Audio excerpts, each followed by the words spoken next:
Hi, as James said, I'm Pecha, and I was doing a study in behavioral economics. And just to repeat him again, I was looking at how we make decisions and how, when we're confronted with a garbage can, we feel compelled to put all of our stuff in one place.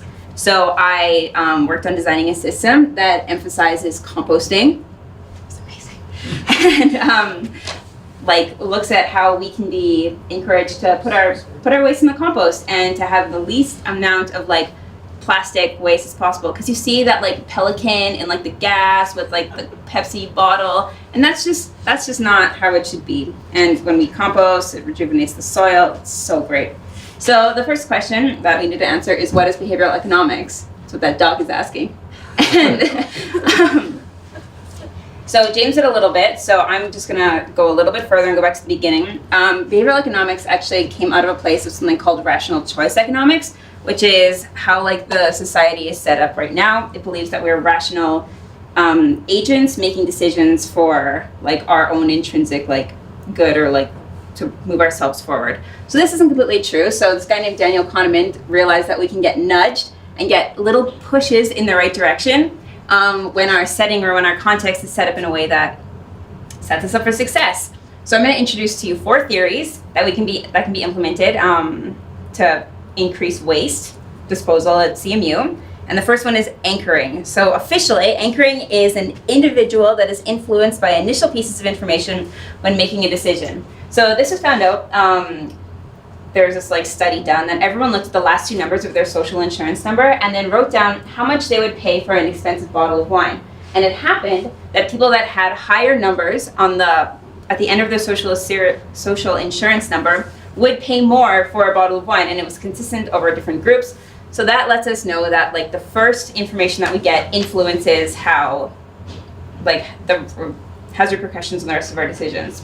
So I suggest that if we are to set up a composting system, let's have compost first, recycling second, and everything else last. It seems really simple, but if you look on South Campus, there's a garbage can, a recycling bin, and then a little compost. So I think there might be something to this. The second one, it's called priming. So priming is an individual making associations between different words and objects. So again, with wine, there's an experiment done in a liquor store where they played Italian music, and the Italian wines sold more. And then the next day they played French music, and the sales of French wine went up. So it's I don't really think it's a coincidence, because they did it more than once or whatever. You know how these experiments are supposed to work. So I suggest, again, this is just a basic thing, is that color coordinating. Just color coordinating your garbage bins. We associate the color green, compost, go, yes. Blue is kind of just the classic recycling, your blue bin, and then red for everything else. And it's no, maybe not, stop. So that's just and it's basic connections, and it's really, really easy to do. Okay, so fudging is the third thing I want to talk about. And fudging is when you don't have a recycling bin, so you're just going to put your water bottle in the garbage. Or when you're writing an essay and it's not technically plagiarism because you changed where the comma was. That kind of, that is unacceptable when we are throwing our garbage away and when you're writing a paper. Because we want things to be clear and we want them to be consistent. So George Orwell, in his book 1984, talks about the security state, and I don't really think that's appropriate to do at CMU. You might have also heard of the elf on the shelf, which is a way of parents enforcing positive behavior on their little kids around Christmas time. Well, also, I don't think that it's terrifying, first of all. So I suggest we should put a mirror in front of our garbage disposal. So if I was disposing of something, all of you could watch me sort my waste, and I'm also holding myself accountable to what's going on here. So it's a way of kind of having this kind of more general idea of the security state, but more accountability. Let's frame it that way. And mutual support. Yeah, okay. And the fourth thing I think, or that's been said to work in influencing behavior, is religious influence. So they took a group of religious and non-religious students, and they got them to read the 10 Commandments before writing a test and submitting their marks. And it was found that there was less fudging on their marks done before they read the 10 or after they read the 10 Commandments. and they did this on different groups and to see how it would work. So I suggest that on this in your garbage kind of system with the color coordinating and the compost first, that you just have a little piece of encouraging, like maybe like creation related literature, like a little piece that says like, not Jesus is watching. That's like, you know, something like creation care focused. This is my really poor drawing of kind of my system. It was not upgraded to the ones that I handed into James. As you can see, this is what we're going for. This model was copied, the one that James made at Fools and Horses. This was from the internet. I didn't even have to take this myself. As you can see, compost and recycling are really close. And then the last resort, which is a great little name for like saran wrap and like ketchup packets, is farther away, and just like simple things like that. I also suggest that the size of the, you know, the disposal portal, the hole in the garbage can, it varies. So we have the biggest one is for compost, and then it gets smaller incrementally based on like what you're disposing of. So yeah, I think that these are just like very simple, very basic ways of just motivating good behavior at CMU for a happy and healthy community. Thank you for listening.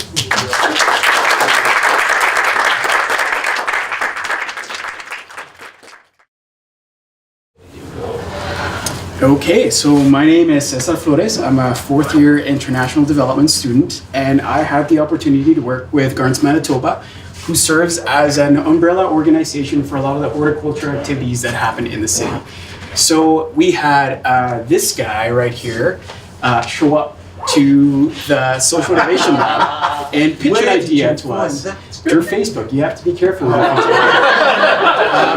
So he pitched a really simple idea at us. He said, how do I get younger folks to garden? And as somebody who's interested in gardening, I thought that was a very interesting idea. So I thought to myself, has a very simple solution. So you can barely see right here, but this is a map of Winnipeg. So I thought to myself, all I need to do is create a website that has a map of Winnipeg so that users can go, plug in their location, and they would receive alerts whenever there's workshops that are related to gardening happening in that area. And as I began to talk to different people who have run some of these workshops, such as the folks at Metanoia Farmers and the volunteer coordinator at Winnipeg Harvest, I came to realize that location was not just the only thing that was keeping potential growers from growing. So there was other aspects that were very much inhibiting people from growing. So a lot of younger folks are living in apartments, which means that they don't have access to land. They have very limited daylight hours, and they're working with really tight budgets as well as really tight time. Yeah, some folks are running 2 jobs at a time. So we decided to create a survey as a way to reach out to these folks and ask them what they would want to see from a gardening workshop. So we would ask them about time. How much time would you be willing to commit? What were some of the themes that you would be interested, as well as where would be some of the places. So we use some of the channels such as Fort White Alive, Sustainable South Osborne Community Co-op, and the Grow Guide podcast. And we asked these folks to post our survey through their internet presence as a way to reach the demographics that we were trying to contact. So you might ask yourself, there's a lot of workshops happening in the city. How could this workshop be any different from that? So there are ways that our workshop will be different, and other ways that it'll just be another gardening workshop.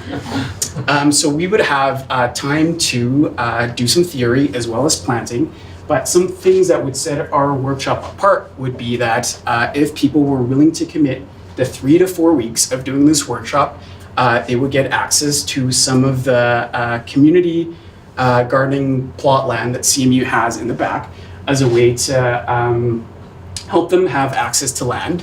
And we would use some of the connections that MIG has to hopefully try to subsidize some of the costs that might be keeping people from doing some of these gardening workshops. So we would kind of provide seed starting kits that would just remove some of those barriers.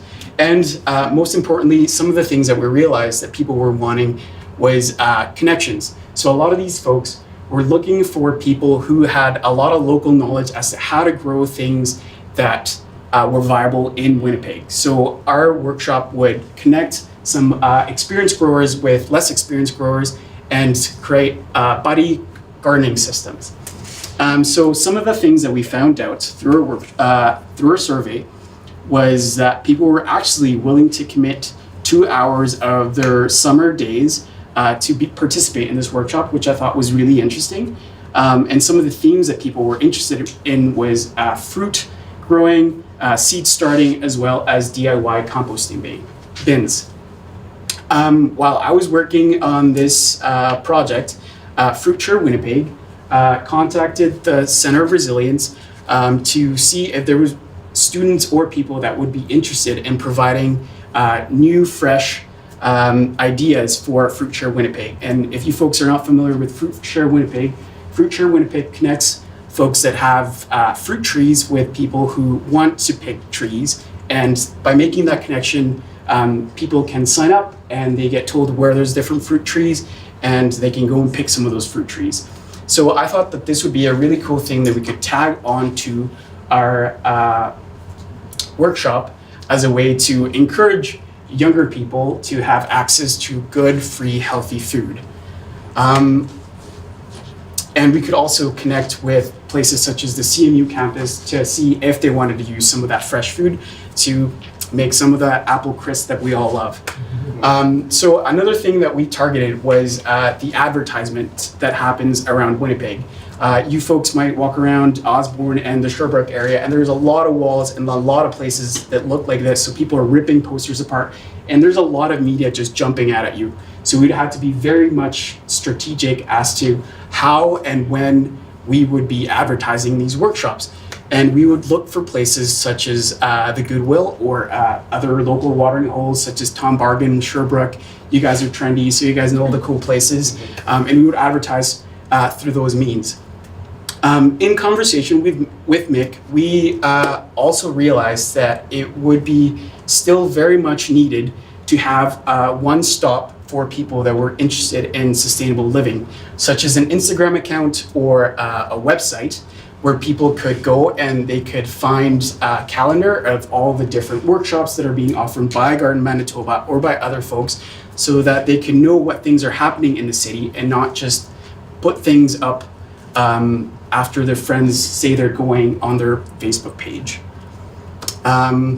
So after completing this project, Mick and I chatted a bit more, and we thought that it would be appropriate for me to stay on board even after the course ends to ensure that this workshop actually happens in the summer. So I'm happy to announce that I'll continue working with Gardens Manitoba and hopefully, get that done. So thank you.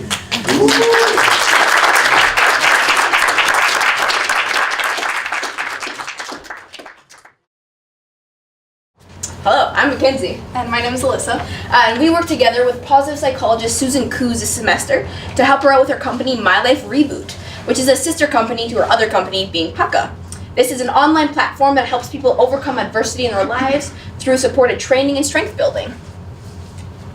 Susan's purpose for My Life Reboot revolves around the idea that there will be times in people's lives where people are in a bit of a slump, with difficulties in their emotional, physical, spiritual well-being. My Life Reboot empowers people to address the root causes of personal stagnation in their lives and actively move forward by continuing to grow.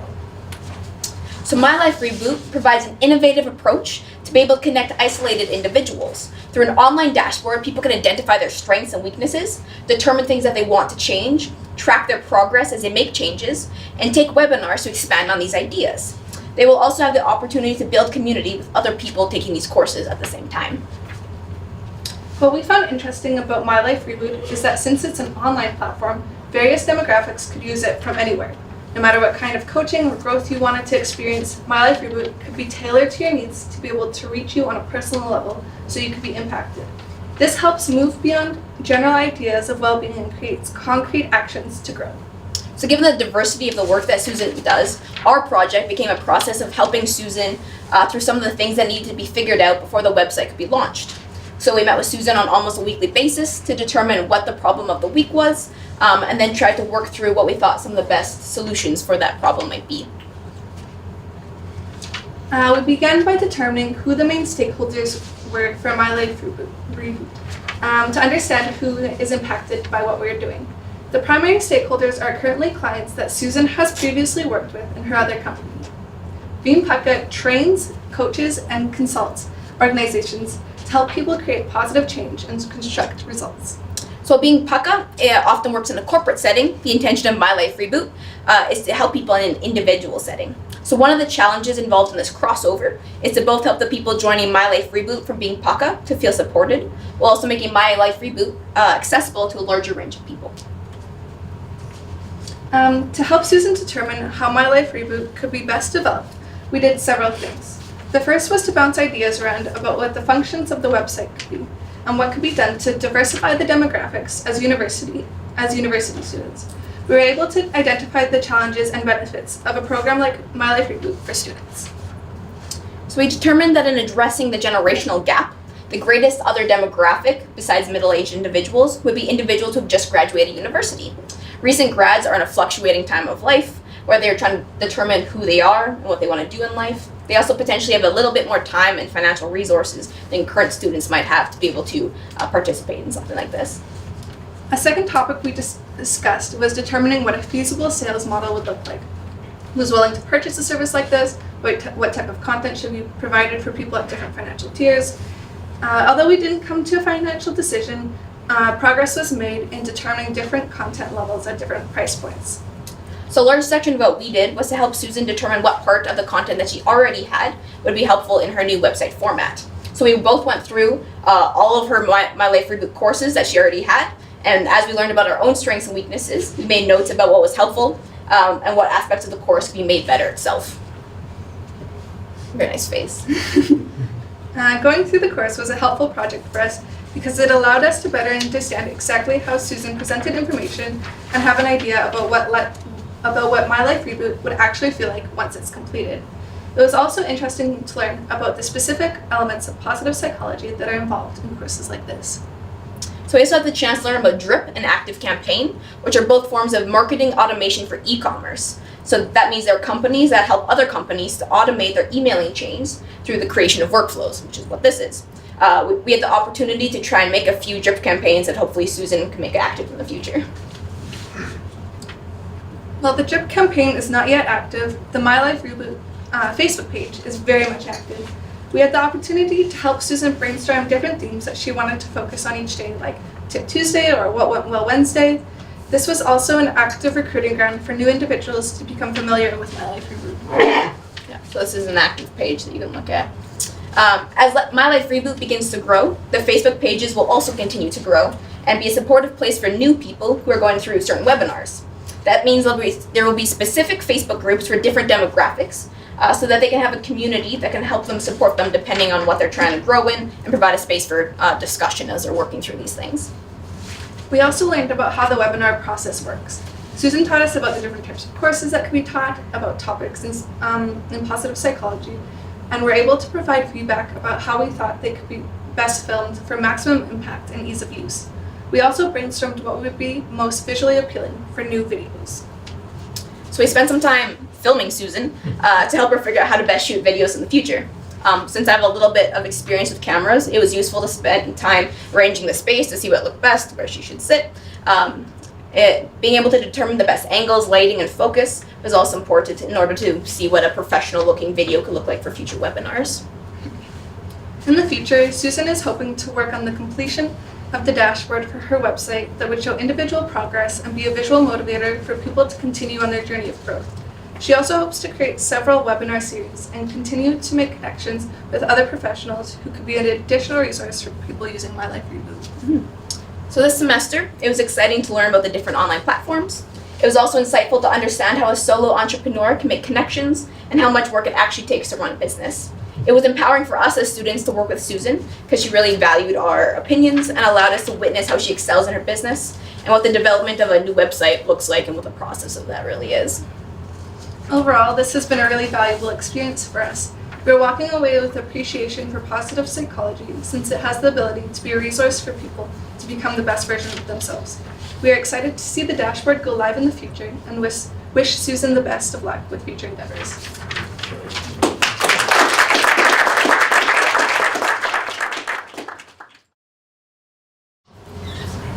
Okay, good evening everyone. My name is Jeremy, and together with Mackenzie, we were working with Compost Winnipeg this semester. Compost Winnipeg is a company that provides residential and commercial composting services inside the city. And it's gone. So Compost Winnipeg is a social enterprise or a subsidiary of the Green Action Center, which Cesar was working with, and they help set up programs for composting in the city because compost produces Compost Winnipeg wants to develop a site on campus to do composting. It's going to be right there, which is beside the north parking lot. And so to that end, we've been doing some research for them to help them overcome any stigma that might be in the community. We first met Kelly at the Forks in order to discuss our plans with her and to look at the composting site which the Forks has, which we'll get to a little bit later. But speaking with her, she wanted to proactively engage any fears that were in the community and also inform the community of the site being developed. So we decided to do a stakeholder map in preparation for all of this, and that is figuring out who has the greatest stake in the operations. So who do we need to prioritize reaching out to and talking to in order to develop this? You can see in the inner circle is residential and commercial customers, which would be the Tuxedo community. This is the composting site at the Forks, which we visited to get an idea of what would be going up around campus here. Now you can't see it, but there is an in-vessel composting unit or a biovator which does the initial composting before it's put into piles. And this is the one that we're gonna have on campus. It's called an eco-drum. It's manufactured right here in Manitoba. And what this does is, it was initially developed for like hog or turkey waste, but it does the first two steps of composting, which reduces odors and eliminates potential rodent problems. So in thinking, how do we get research, how do we inform the community, we came up with the idea of a door-to-door survey. So we did a door-to-door survey in the Tuxedo neighborhood to both inform people of what was happening and gain insight into their general attitudes. It's a bit hard to see, but we went down Shaftesbury and then beside it on Bauer. We didn't quite cover all that ground, but we did about 60 homes. We knocked on the door, 20 of those answered. And from those, the results were fairly positive. As you can see, general attitudes toward composting, very much in favor. Knowledge about the greenhouse gas effects of composting versus just putting in a landfill. A lot of people knew, some people didn't. And then attitude towards the site nearby, about 75% are in favor. The more composting, the better is the attitude. We also did a survey for students and faculty here at CMU just to get their idea because they're the ones closest to it, probably going to be the most directly impacted by it. We had questions ranging from how they felt about composting in general, if they composted themselves, how they felt about it being on the site here. And overall, people are in favor. We found awareness of this site going up to be quite low. Most people weren't aware that responded. We got about 103 responses. We actually maxed out SurveyMonkey, which was the tool we used. So we couldn't get all the responses that were coming in. It was great, but generally well received. To promote Compost Winnipeg a little bit more, I wrote an article for the Blazer where I just talked about this course and some of the organizations I was working with. And then Mackenzie and I were also briefly interviewed for my CMU life, and that'll end up in a blog post. I believe the Blazer article is out already. You can read it if you want. Our last project with Compost Winnipeg was doing a waste audit on campus here. And so a waste audit is just trying to get a general sense of how much compost the campus would be producing because the site that we're developing will use some of it. More in depth though, waste audit looks at recyclables, compostables, and just trash. You'd be collecting this over a period of time and going through it, sorting it, really getting a good idea of how much is produced, how well it is channeled to the various areas. When we did it, we just took a very small snapshot. So we took a day's worth of garbage from the highest compost volume areas, because compost is really what we were focusing on. We looked at folio and the cafeteria. We didn't handle it by hand. We used clear garbage bags in order to tumble it around and just visually get a good idea. And so looking at this in general, the compost is, like composting as a percentage is utilized quite well. So the possible compost is kind of what we noticed was going into trash that could have been composted. I should say folio there could have the most improvement, because actually their stuff goes entirely to trash, and that's just because of the way our custodial services handle it. But from that, we discovered that CMU was okay, could improve, would recommend doing a fuller waste audit, taking trash from an entire week's worth of garbage. So if to sum up kind of what we did to put it onto a journey map, which is one of the service design methods that we were using in the Social Innovation Lab, this is more or less what we did. There's a few other things in there, but these are the big picture ones. So researching, then visiting, doing the surveys, doing the waste snapshot. And yeah, just to summarize, it's been a lot of fun doing the surveys. It's a great learning experience. It was great to see that people in the tuxedo community are in favor of composting. Lots of them did it themselves in their second homes in Vancouver or wherever. Yeah, it's been a lot of fun. We wish Compost Winnipeg all the best.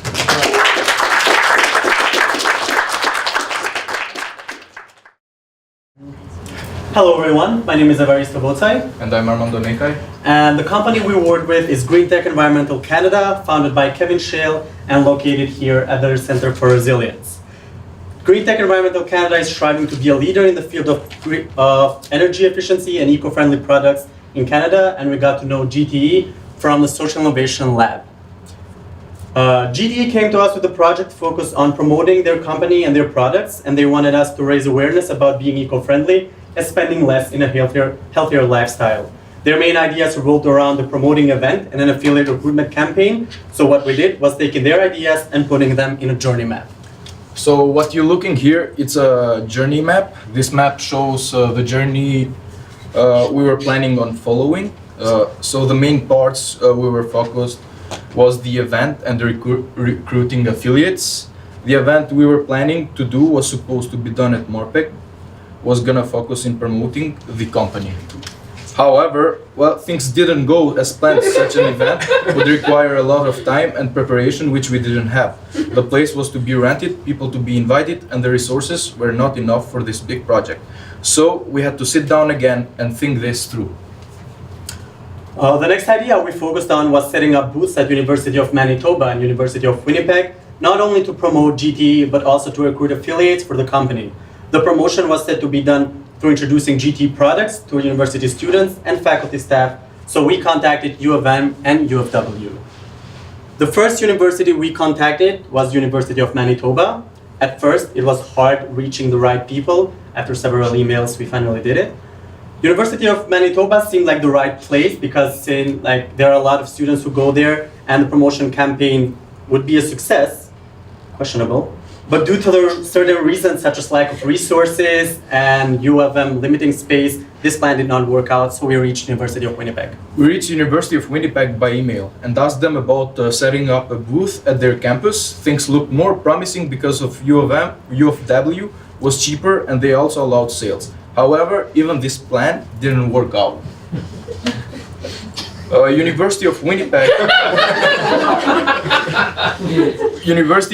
did not recognize Green Tech as a small business. Therefore, the price of the booth was too expensive for GTE resources. As seen, this plan failed, so we had to sit down and come up with a new plan that it actually work. We met with Lucas and Kevin from Green Tech Environmental and started brainstorming about our next step. Clock was ticking, clock was ticking and there was not a lot time left, but we needed a place where promoting an eco-friendly company as GTE would make perfect sense. So all along we were looking at the wrong places when the right place was just in front of our eyes, and that is CMU. We started by planning on reaching out to the CMU community, letting people know about GTE and what they were doing here at the Center for Resilience. So we thought of CMU community as the right people to know about GTE's eco-friendly products, since CMU itself is striving to be eco-friendly. And this plan was going to be implemented through 3 phases. The first phase to reach CMU community is to create job opportunity to the CMU students. This way we contacted CMU financial office and we could make it possible to recruit affiliates because of CMU's job posting. So this way both GTE and CMU were on a win-win situation. Students get the job and that's good for the school, and GTE gets the sales. The second phase was reaching out to the right people at CMU about getting GTE's products on campus. Since CMU is striving to be an eco-friendly environment, GTE products would help CMU reach their goal. And this was able from the GTE representatives and Charlie Perotto meeting. And the third and final phase was setting up the booth here at CMU campus. Finally, we found one. The goal of this booth was not only promoting GTE and its products, and even more recruiting affiliates, but also raising awareness about the Center for Resilience and the GTE's presence here on campus. After contacting CMU hosting, the booth was already a project in the making.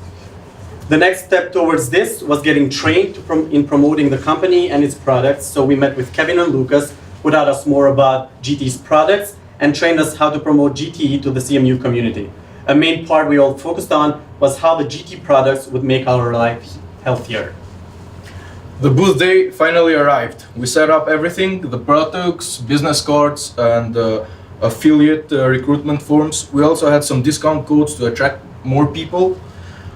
And we had a device to stimulate the process of the GTE products. Overall, the booth was a success for us. It was our first time doing something like this, and we attracted a lot of people. Some people were attracted by the technology GTE uses, some for the affiliate program like students, and some for purchasing purposes done after that day.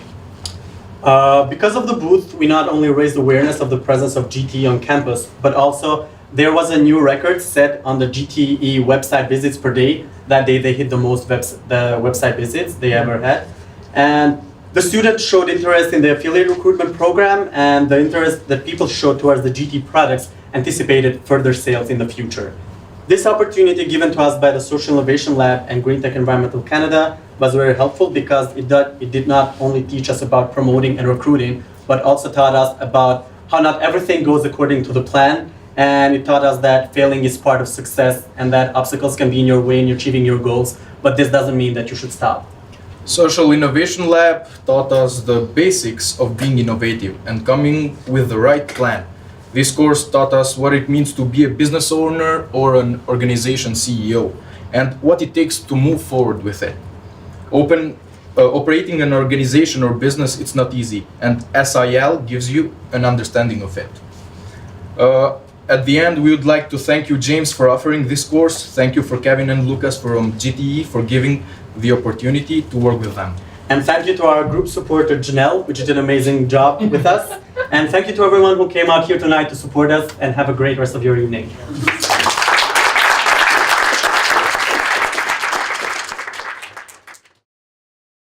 Hi, again, I'm Mackenzie. And along with my partner Armando, we had the opportunity to work with Arosha, Manitoba on a project this semester. We had the great fortune to work with Scott Gerbrandt and Zoe Matties, who are really enjoyable to meet with and brainstorm with, and we really appreciated their guidance throughout this project. Okay, this changed.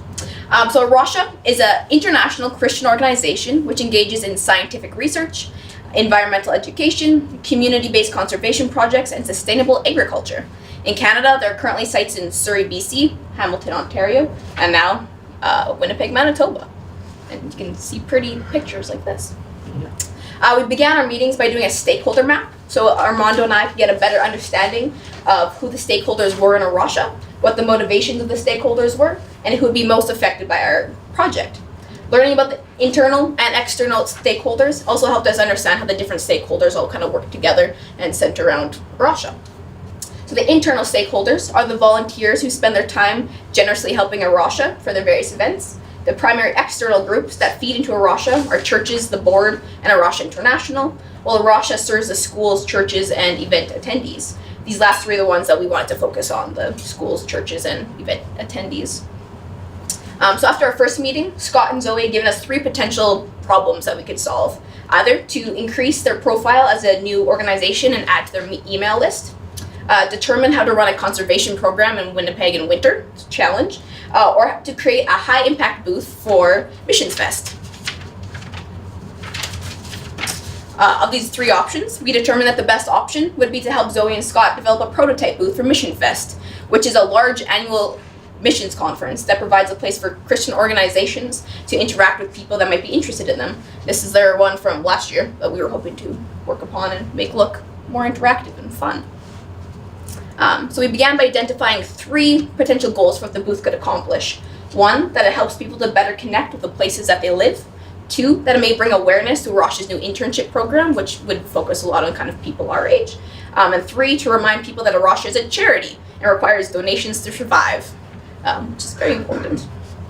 This led to a brainstorm session where we had all these fun sticky notes, and we tried to determine what the booth could look like, what it should do, and what we wanted the impact to be.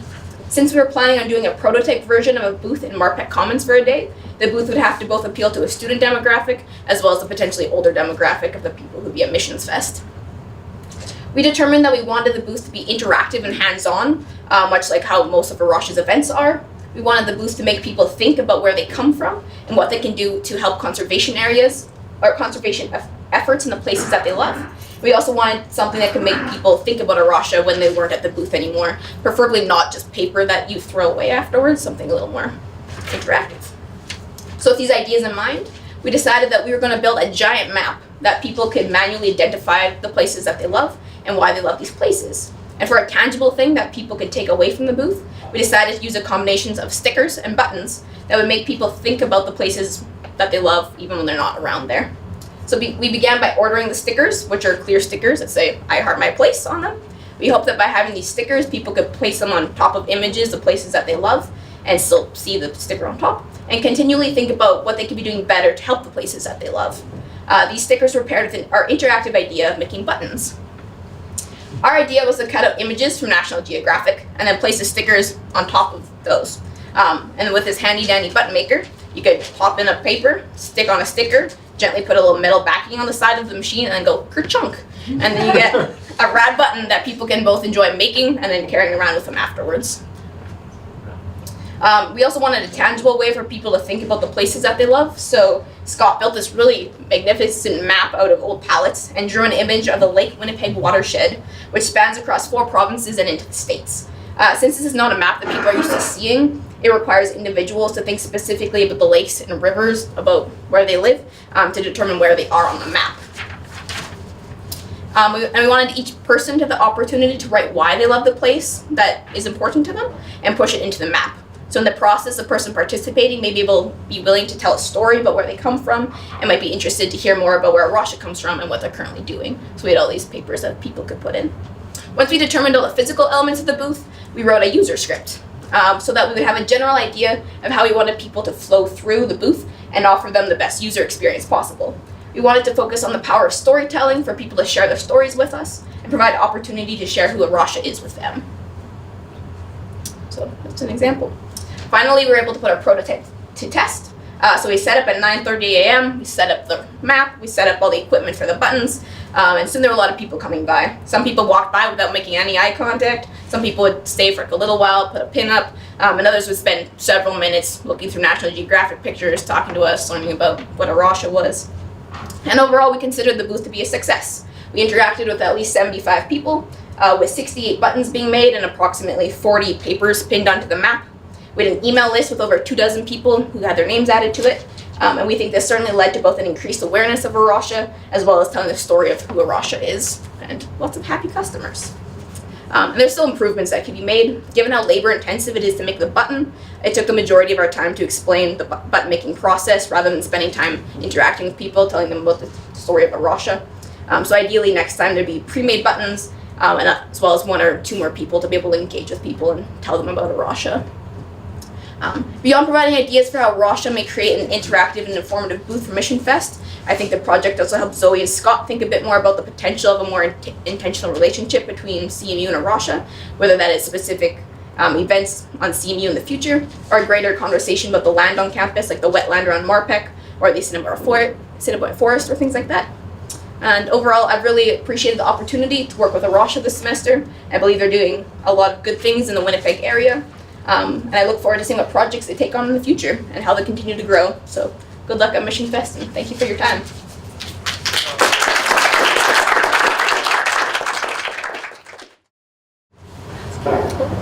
So good evening, I'm Janelle and this is Jeremy, and as is the theme for tonight's portion of the evening, we're going to be discussing what we did in the Social Innovation Lab and how we learned not just to answer the questions that were given to us, but learned when to ask better questions. We were given the opportunity to apply the skills we learned through our partnership with Blossoms Senior Care Incorporated. Blossoms is a senior care company local to Winnipeg, Manitoba. It was started by Cindy St. Hilaire. After over a decade of working as a nurse and in the healthcare industry, she decided to branch out and open her own senior care company. Originally a one-woman operation, Blossoms now employs over 70 staff and caregivers. So, as is a problem inherent when working with a target demographic that is elderly or tends to be in poorer health, Cindy kept facing the problem of fluctuating demand, having a high flux of customers 1 month and a couple of months later, very low demand. So she came to us with the idea to balance through diversification with her company. She was interested in adding a second branch of Blossoms under a different name that provided cleaning care for either current clients but also new additional clients, so that there could be a little balancing even when healthcare demands were low. After doing some market research in terms of current cleaning competition, as well as how other senior care companies managed this systemic risk, we decided rather to focus and reinforce Blossom's current operations, looking at how we could attract, retain, and maintain a larger client base for Blossoms. As we went forward with this plan, we created a journey map. This is a very condensed version of it behind me, but it focuses on some of the main goals and some of the main aspects of our following 2-month journey with Blossoms. After a brief meeting with Blossoms, as we showed them our journey map, we decided to consult and modify it slightly. One of the aspects of our journey map was conducting research on current healthcare companies and seeing how they managed the fluctuating demand, and we modified it to be focused on specific competitors, finding information that wasn't readily available that Cindy was interested in obtaining. One of the key aspects that James has emphasized to us in the Social Innovation Lab is to work smarter, not harder. So this looks different depending on your problem, but for us it meant utilizing this very innovative program called Byron. Now, Byron is a US-based company, but what they do is they're essentially a personal assistant that you can hire on a month-to-month basis. So after Jeremy and I conducted some preliminary research, finding out what questions we wanted answers to and what would be the most effective information for Blossoms to know, we compiled the companies we wanted questions from and sent it off to Byron as we set to work on our next task. Our next task was finding ways to differentiate and define Blossoms as a company. This looked like the creation of a document that would outline Blossom's mission and values. It would be geared towards potential future clients as well as families, so they could gain a better understanding of who Blossoms is as a company. Now, Blossoms had already done a process with a consultant to build a document with their mission and values, which helps to guide employees in the way they work. Some of the values emphasized were right to autonomy, respect, affordability, and excellent care. So just having those values isn't good enough. You need your people to adopt them and to practice them. As a service company, company culture can make a bigger difference than, say, just working in a factory, because it's the way that your service is provided, the attitude that your people carry into a situation that really differentiates you. And so we wanted to emphasize that. Now, we had thought about looking at Blossom's cultural entropy, which is a measure of friction or tension, how work is carried out based on the beliefs that people had. But we quickly realized, just because of time constraints and also the sensitivity around some of it, that it's probably best handled by a professional. What we could do, though, was build a website and help to get Blossoms online. So we researched a number of different ways to do this. We looked at everything from hiring a local web developer to getting a freelancer to maybe building a website ourselves. And what we finally settled on was getting a free, easy to edit template to build a website.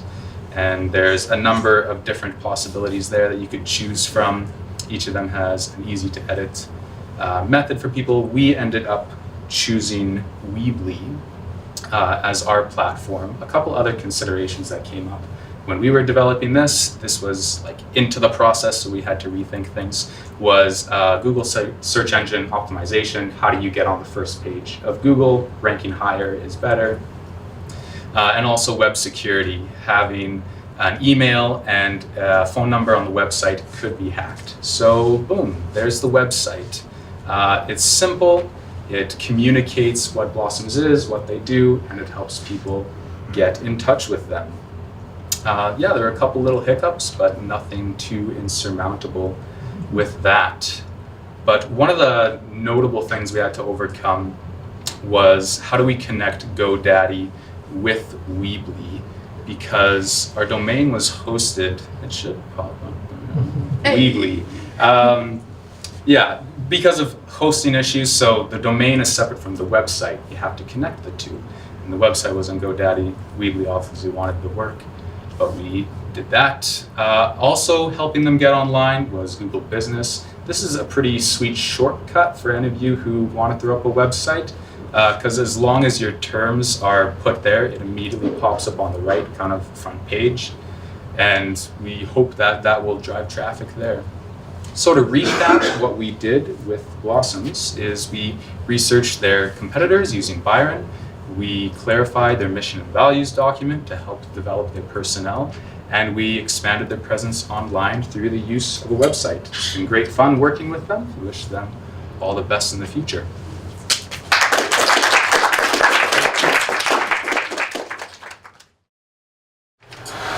So, good evening. My name is Jeremy again. This is Alyssa and Caesar, and together we'll be sharing about the work that we have done with Sweet Home this semester. Sweet Home is a social enterprise with the goal of producing a facility for rehabilitating men getting out of addictions. And Sweet Home was started by Mike Millard, who himself overcame an addiction. He didn't have a place to withdraw, so instead he opted to go to prison. Through this experience, he gained a rich understanding of the issue in Winnipeg and saw firsthand many of the obstacles those were struggling to exit the lifestyle.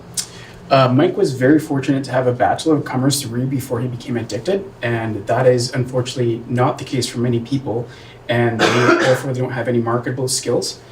So this is a large barrier for people trying to re-enter normal life, and knowing this, Sweet Home is intentionally designed to help people gain skills as part of a rehabilitation process. Sweet Home also adds low-income houses to the low-income housing market. The home can act as an investment since the space can be rented out. And when someone purchases a shipping container home, they may qualify for a $35,000 government grant to help subsidize the cost. another benefit of these container homes is that they're smaller and thus they have a smaller ecological footprint. These homes in particular also utilize some technologies in their heating and cooling that exchanges heat, so it's more efficient, more renewable overall. One tool that we use to gain a better understanding of Sweet Home and its challenges is the Lien business model. The model helps clarify the key factors involved in operating of the business. Having a system to think through a project helped us create a better picture of the business. It also helped us to focus on specific areas to be able to contribute to the business more effectively. One of the sections on the business model is value propositions. Connection is a value that Sweet Home exhibits. Besides customers getting a trendy container home for investment or personal use, they're also able to connect with people recovering from addiction, community members holding hosting homes and businesses who've generously donated all of the materials required to build the homes. Businesses have partnered with Sweet Home by donating all the supplies necessary to build the prototype of the shipping container home and committing to help with future homes. This means that all the profit can go towards funding the rehabilitation home. There has been discussion that the prototype could be built on and displayed on CMU campus during the spring. So this semester we were looking for partners to join with us who share some of the values of Sweet Home as far as innovation with the product, but also caring about the overall mission and helping people exit out of a life of addictions. And to that end, we were carefully picking people, and EQ3 is one. Yeah, so EQ3, we kind of went through an interesting process to get them. Jeremy and Cesar went to the storefront to be able to see if they could make a connection, but we ended up lucking out at a charity event when we got to talk to the owner of EQ3. After learning how to successfully present Sweet Home to the donors, it became easier to gain support with potential partners. This allowed us to gain a second new partner with this semester, Duxton Windows, who will provide windows for the prototype this spring. This new connection has been very exciting and will help move the project closer to its fruition.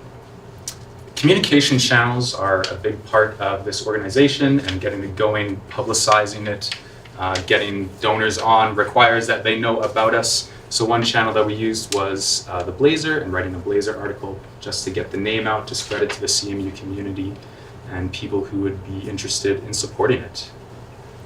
Another cool experiment for communication was Alyssa and Mike's opportunity to be hosted at CBC Radio Talk Show to talk about Sweet Home and Mike's journey through addiction.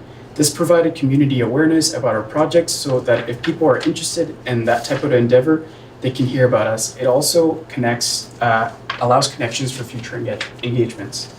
As we look into the future, it's important to note how cost structures are set up and how we can successfully plan for that. Along with funds generated from shipping container homes, we also need to apply for grants and government funding, as well as private competitions. Beginning to be aware of that has been important to make Sweet Home a success. Also in the future, that'll be important is to really drive down on who our target demographics are as far as who is going to be buying these homes. Now there is the investment side of it where you could put this thing on your property, rent it out, make a little money. The people who would be interested in living it, obviously it's a trendier product, so marketing to them. And through the Center of Resilience, we were able to connect with a graphic designer who has offered to do some design work for us. This is a rough draft of the logo that we hope to work with, or maybe possibly, and as we move forward through a website and a social media presence, amongst other things, to show people who we are and what we represent. Through Mike's connections, Cesar and I were able to attend half-day workshops at SEDNet, talking about social enterprise and planning. This was extremely helpful because it's very interesting information. And we were able to establish new connections with various organizations in Manitoba and see what they're doing to solve the issues. Another project that we worked on this semester is drafting a newsletter for donors so that they are able to stay engaged with Sweet Home. And it is important for the donors to stay up to date with what we're working with so that they don't feel less valuable and that they know that they're important for us. Working with Sweet Home this semester has been a huge blessing. It's allowed us to put design thinking and project management into action. It also has provided us with valuable insight to some of the issues that Winnipeg is facing and how we can intentionally uplift those going through hardships. We wish Mike the best of luck as he continues to make Sweet Home a reality.